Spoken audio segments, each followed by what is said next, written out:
In this guide, I'm going to show you how to copy and paste in Facebook. Before we get into this guide, make sure to like the video and subscribe to the channel with all notifications on. It really does help with the channel and it lets us know that you want more content like this. We'd greatly appreciate it. And if at any point throughout this guide you did have any questions, just ask them down in the comment section below and we could help you out further. I'm going to be doing my best to reply to every single comment down there. Begin by opening up the Facebook app and finding the text that you want to copy. This could be text from your own post or another post, and you just need to press and hold on the text until it gets selected.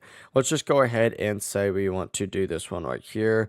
Just go ahead and select the text and then you can hit copy just like so. Now this saves to your iPhone clipboard. Go to wherever you want to paste it. For example, I could go ahead and just go up to what's in your mind, select this, and then I can go ahead and just click again, hit paste, and boom, as you can see, we just copied the entire paste. The process really is that simple. Before you leave this guide, make sure to like the video and subscribe to the channel with all notifications on. It really does help the channel and it lets us know that you want more content like this. We'd greatly appreciate it. And if at any point throughout this guide you did have any questions, once again, ask them down in the comment section below and we could help you out further. I'm going to be doing my best to reply to every single comment down there. Have a great rest of your day though. Peace.